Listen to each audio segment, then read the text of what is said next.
Welcome to CityWorks, a production of the City University of New York School of Labor and Urban Studies and CUNY TV. Every month here on CityWorks, we explore the lives of working people on the job, at home, and in our communities. And we look at how this diverse city can achieve greater social and economic equality. We ask, how do we apply our understanding to the world at large? Today, we're talking about app-based delivery workers, known here in New York City as deliveristas, on the move in the summer heat, during the coldest winter days, in the pouring rain, over city bridges, through crowded traffic. They have persevered, sometimes confronted by violence, eking out a living while getting critical food supplies to households across our city. Ligia Gualpa is co-founder and executive director of the Workers' Justice Project, the WJP. Gualpa has a remarkable record in her 12 years of organizing largely low-wage immigrant workers. WJP is now 15,000 members strong, with members who are day laborers, construction workers, domestic workers, and app-based delivery workers. Last year, WJP launched Los Deliveristas Unidos, the country's largest workers' collective, representing 65,000 app-based delivery workers. I'm also joined by Joshua Wood, who started delivery work in 2019 and showed courage in helping feed New Yorkers during the height of the pandemic. A member now of Los Deliveristas since September 2021, he is a core leader committed to transforming app delivery work into a dignified profession. Thank you both for joining us. It's great to have you. I mean, just to get very clear, when people see Grubhub and, DoorDash, that's what we're talking about, right? Josh? Yes. What exactly is the route of somebody like yourself to becoming an app-based delivery worker? There's a lot of reasons that people pick up this job. I think the most common one is that the barrier to entry is pretty low. I started doing this work when I was 18, 19. It was one of my first jobs I've ever had. All you need to do is download the app, start working. That's what they bill to you. They say that you can be your own boss and all the benefits that they promise you. They don't tell you how hard it is to be as a full-time job. But once you are in, it's a job which will quickly suck up a lot of your time. The barrier to entry is low, but so is the upward mobility. Now, this was a field that saw a tremendous spike during the pandemic, right, Ligia? People who had perhaps been in restaurants before had that avenue closed off for them and instead started working for apps, is that right? Yeah, I mean, right now New York City is the home of more than 65,000 deliveristas who are being subcontracted by multi-billion-dollar tech companies whose revenues have increased more than 200% and are taking literally our city's economy, not only to deliver food, but we're also talking about groceries, pet stuff, supplies, and the market is growing. Actually, New York City has been one of their largest and fastest market for these app deliveries companies who rely on more than 65,000 deliveristas like Josh, who do this in electrical bikes, fixed bikes, and anything in one wheel to two wheels. Now, it was 100 degrees here this week. Were you out there in those streets, Josh? Mm-hmm. And the winter too? Yep. What's that like for you? It's hard work. We kind of have to be outside whatever the weather throws at us, and that just adds to the challenges of sustaining ourselves on the workplace. We don't have a physical location. The streets are our office. Any sort of supplies that we need to stay warm, our warm weather gear for the winter, our cold weather gear for the summer, that's stuff that we're paying for ourselves. And the bike? The bike, yeah, that. Basic supplies that we need throughout the day, a cold drink in the summertime, a hot drink in the wintertime. Now, talk to restaurant workers with ROC or other organizations, and they'll say that's hard enough in negotiating with your boss. How do app workers even begin to negotiate with whoever it is that's employing them? Yeah, well, that's what the fight is about. right? Because these are, for the first place, what makes workers unique is that they're not even considered workers under the law. They're considered subcontractors. As Josh said, there is a promise that you become a boss, but a boss that is barely not earning the minimum wage.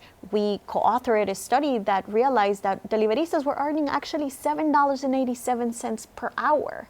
Tired of experiencing bike theft, tired of being denied access to restrooms, earning poor poverty wages. Deliveristas in March 2020 decided to organize that, we're heroes, but treated less than workers. Josh, introduce us, kind of virtually speaking, to some of your colleagues. I mean, you are almost a stereotypic deliverista. You're young, fit, you started at 18. Are you in fact typical? Are all the deliveristas people like you?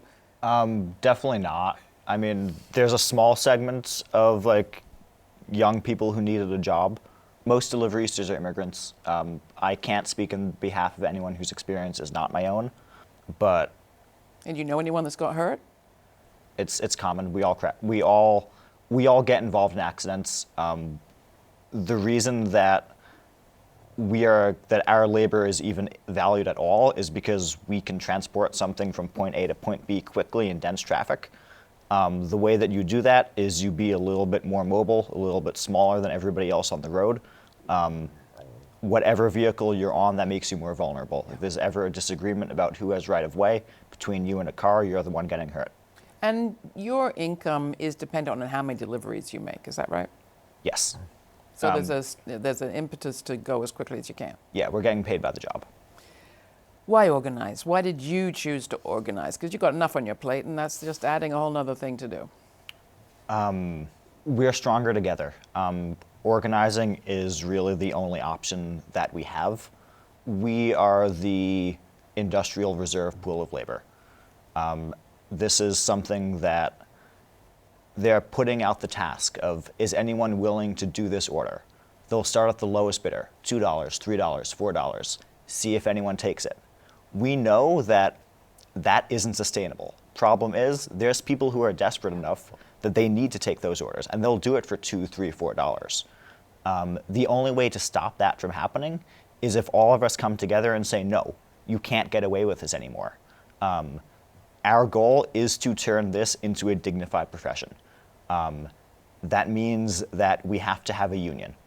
We have to be able to bargain directly with these companies and say that these are the standards that you are going to have to hold us to if we're willing to do your work.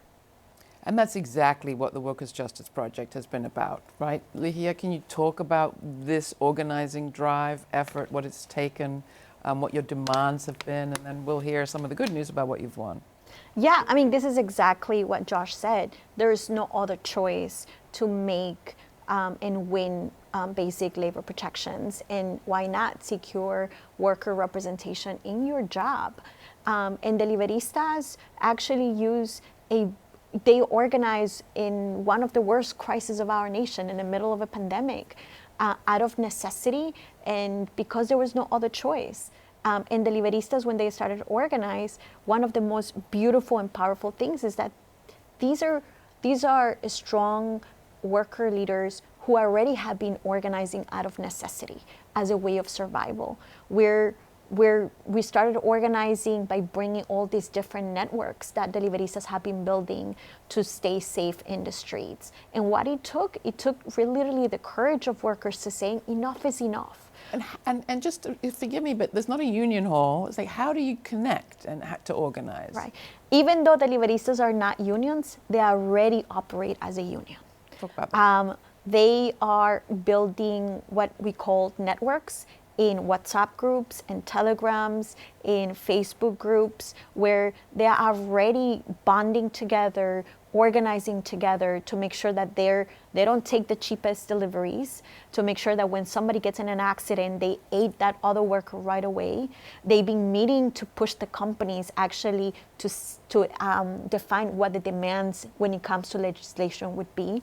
They're the ones who literally are pushing back to the companies to say, no, you have to treat us better, you have to pay us better, and we deserve better as essential workers in New York City. And they're building one of the largest, fastest organizing networks in the country, which now it's called Los Deliveristas Unidos. And it's one of the not only the largest but more diverse organizing collectives, that it's not only made of Latino, but also we're talking about African deliveristas, South Asian deliveristas, specifically the Bangladeshi, which is a large workforce in the industry.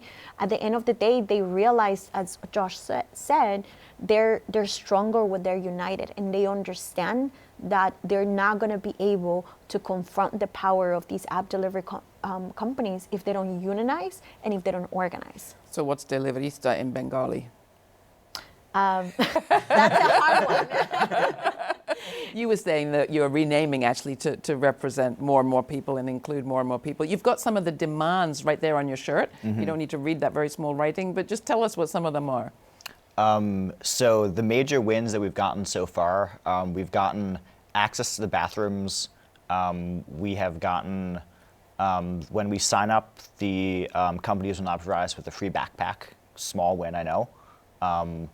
We have the ability to... I just have to underscore this again. Access to the bathroom as a right seems like organizing 101 from the 1800s. Yes. You know, but here we are, 2022. Okay, and go even ahead. that is still limited. It's still denied at some places. Places that don't have a customer-facing bathroom, they're not going to let us go to the back and use the employee bathroom. We've gotten the ability to cash out without the apps charging us a fee, because some apps used to do that. We've gotten more transparency over tips, although there still are accusations that that's not always being followed through on. And then the big one that we have coming up is that we're going to get a minimum wage starting in January of next year. We're still in the process of negotiating with the city what that's going to look like. Well, one of the things is that a lot of consumers, what they don't know is that deliveristas rely mostly on the tip as a wage. Deliveristas don't have a minimum wage like any other workers.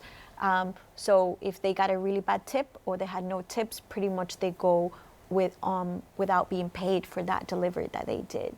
So the goal is for next year to be able to secure a basic, not only minimum, but a living wage for deliveristas across the country. Across the city, and hopefully that becomes also a national model to push other cities to do the same, to ensure that deliveristas don't have to rely on the generosity of consumers in order to have a living wage. And the other one that we want is being able to have control over the distance.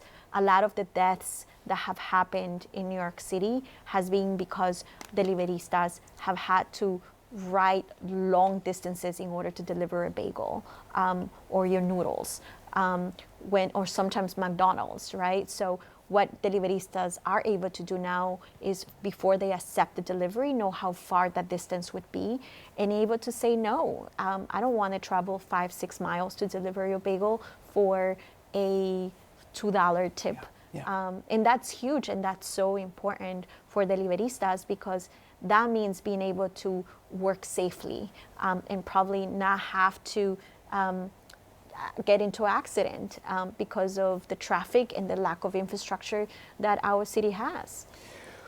We've got much more in this story to tell, and we're going to hear more about how what's happening here in New York is a model for the country. After the break, we're going to be joined by Andrew Wolf, a sociologist and research fellow at the Workplace Justice Lab at Rutgers University. He also teaches at SLU, the School of Labor and Urban Studies. We're going to be right back right after this. The CUNY School of Labor and Urban Studies is the 25th and newest school under the CUNY umbrella. Dedicated to public service and social justice, the CUNY School of Labor and Urban Studies offers undergraduate and graduate degrees in the areas of labor studies and urban studies, and certificate programs in labor relations, public administration and public policy, healthcare policy and administration, and community leadership. We pride ourselves on being an institution that brings together activists and academics. Find out more at slu.cuny.edu. And Andrew Wolf's work focuses on the impacts of app-based employment for immigrant populations. His efforts helped in the passage of minimum employment standards for app-based delivery workers by New York City. Welcome, Professor Wolf. Glad to have you with us joining this conversation. Talk a little bit about what your research revealed about the scale of the problem and this question of wages. Yes, thanks for having me. So as you said, I worked on this study with the Workers' Justice Project of app-based delivery workers. It was the first study of its size and scale in the country, and we found that overwhelmingly drivers were not making the minimum wage. They were making about half of the minimum wage. If you exclude tips, and even including tips, they were still making below the New York City minimum wage. And what about this question of New York versus the country? To what extent is New York an outlier? New York is obviously an outlier in many respects, but not in the sense that drivers are struggling elsewhere across the country. In fact, in some places, it could be worse because in California you can't do this work on a bike. You need a car, so you're also paying for the gas. But other studies in other places have shown similar issues. It's a broad problem that these apps are not providing a livable wage. So one of the questions that we want to get at in this part of the program is the question of demands, what can be done, and who's responsible. We've heard a little bit about the responsibility of the companies getting super rich, not sharing any of the wealth. What about the cities and the council, as you say? Yes, it's extremely important. These companies don't exist in a vacuum. So when these companies don't pay a living wage, it's just as important to recognize the role of governments in letting them do this, right?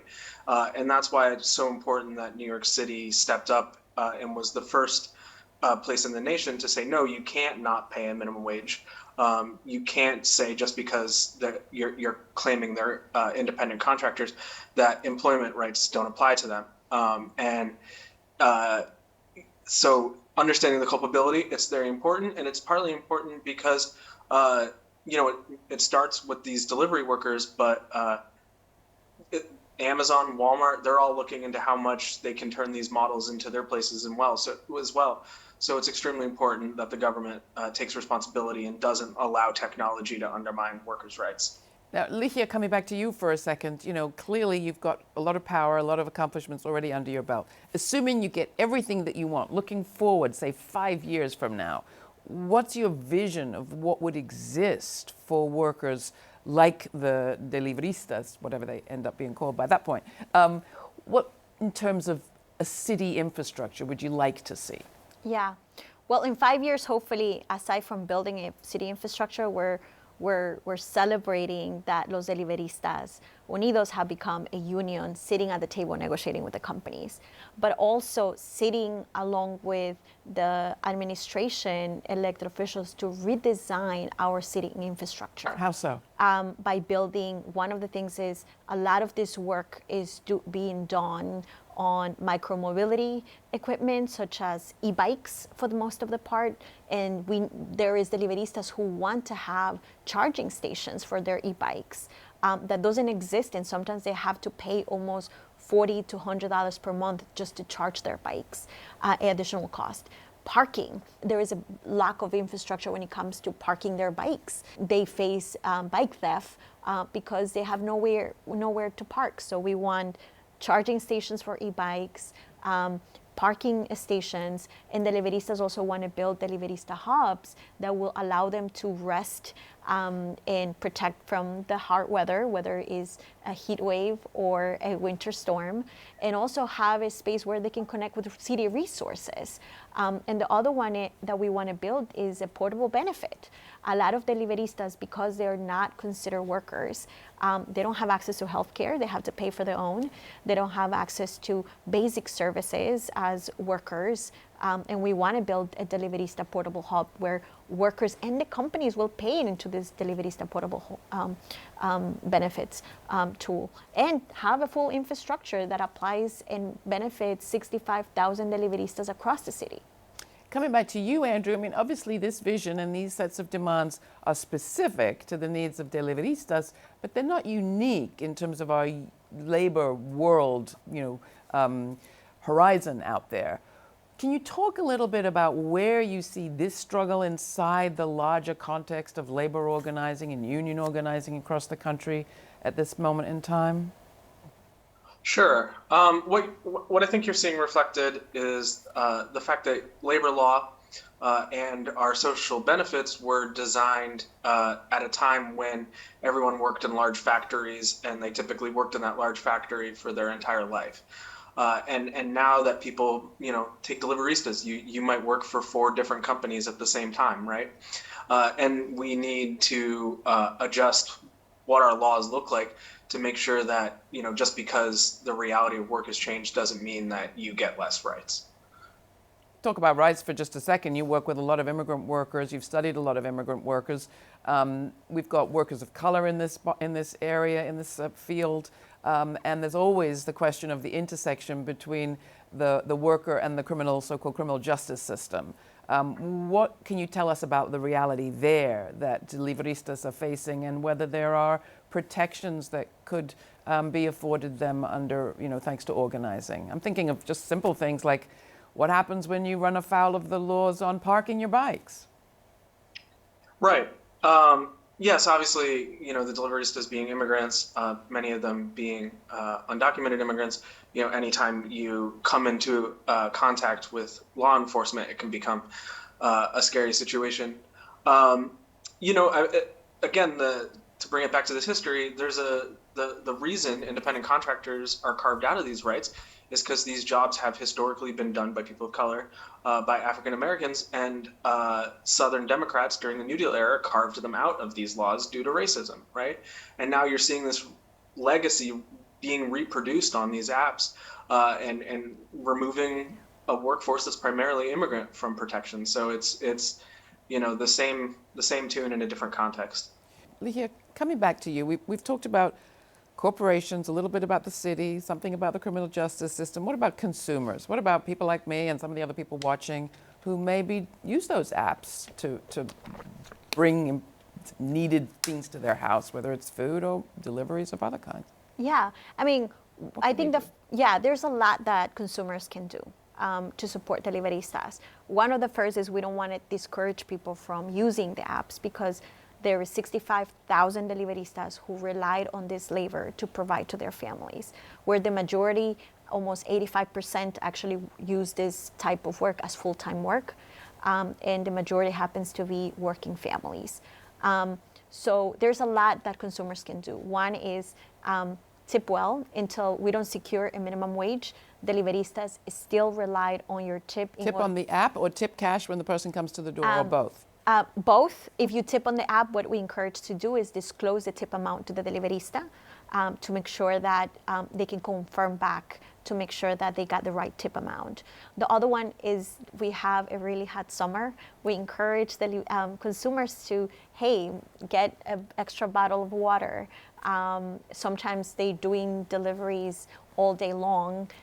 So we want consumers to do that.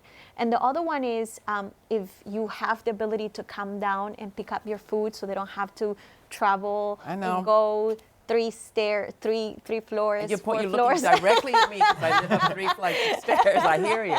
I heard you wouldn't mind having a Gatorade dropped outside the door. That would be nice too. Anything else? I mean, obviously, consumers can only go so far. We need change at the level of the system, politics and policy governing our corporations. And back to you just for a second, Andrew. What do you think is the next stage of this struggle?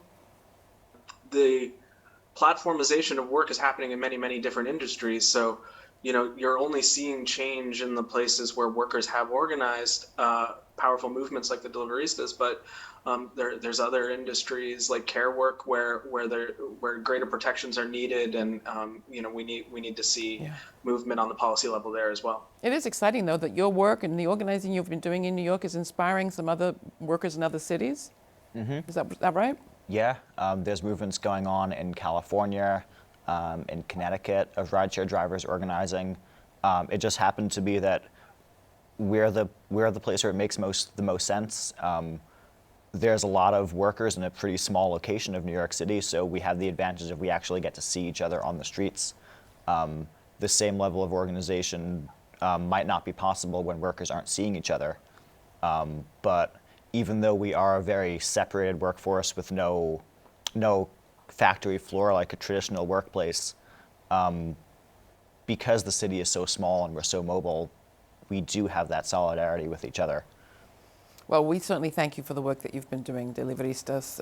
You have been doing life-saving work. You've been essential workers. You're still essential workers. Closing thought from you, Ligia. I think, one of the things that Deliveristas want is to turn app delivery into a dignified profession. And there is a lot of work ahead to do, from creating and building a infrastructure for Deliveristas, making sure we can guarantee basic protections. And there's a lot that we can do together. I think restaurants, consumers, and workers, we need to stand together to hold multi-billion-dollar tech companies who are taking over our city's economy and our livelihood. And so, united, we are stronger. That's it for CityWorks. I want to thank my guests, Ligia Gualpa, Josh Wood, and Andrew Wolf. For comments or questions, write to me, cityworks@slu.cuny.edu. For CityWorks, I'm Laura Flanders. Thanks for joining us.